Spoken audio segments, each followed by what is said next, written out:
Hey teachers, I'm gonna just quickly work through how I used to teach my 6th graders how to pull speed from a graph. This is nearly identical to the same process as pulling it from a table. So I just wanna walk through that one more time. So it looks like this. So I always tell my kids that anytime it says from blank to blank, that's gonna mean I'm gonna make a T-chart. And on my T-chart, I'm gonna have distance here and time here. And this is also a good opportunity to remind students that on some of these graphs, it's gonna say position, and you might wanna have them annotate that these things for 6th grade are gonna be considered the same, and they should expect to see both position and distance in problems.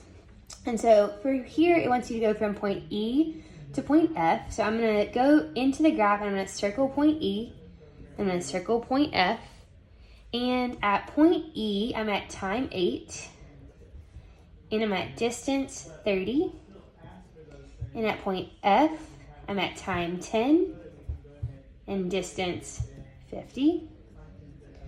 And in the same way that I do for my charts, I'm gonna have them find the difference between the two. So the difference between 50 and 30 is 20, and the difference between 8 and 10 is 2. So the speed here, the speed formula, speed equals distance divided by time. Speed equals 20 divided by 2. And this is also when I would remind them to go add their units. 20 meters divided by 2 seconds. And that's going to give me a speed of 10 meters per second. Now for these problems, you should expect to do more than one teacher model. So I'm going to show you one more example. And again, you're going to want to do this multiple times with students because this is often a topic they need a couple of at-bats with. So again, they're looking from point A to point B on this one. So I'm just going to start it here.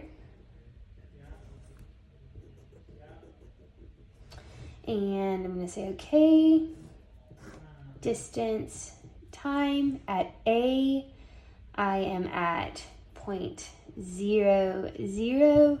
At B, I am at time, and I've got to come down and say, okay, well, it's skipping here, so I would remind kids that they could fill those intervals in. So I'm at 1 and a distance of 30.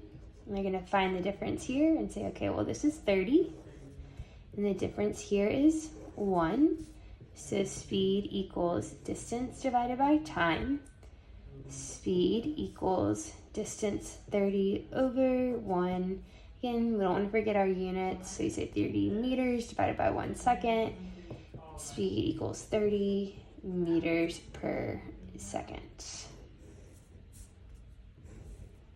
Also, just as a quick reminder, on these charts, when they talk about position versus time, whenever the graph comes, say there was a line that came this way rather than going up, that simply means that that person has turned back around.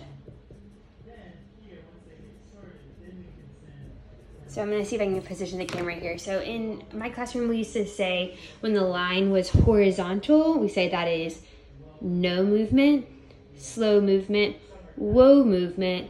And if the line comes back this way, we say turn it around. So no, slow, whoa, turn it around. So reach out if you have any questions for me. Best of luck in calculating speed using graph.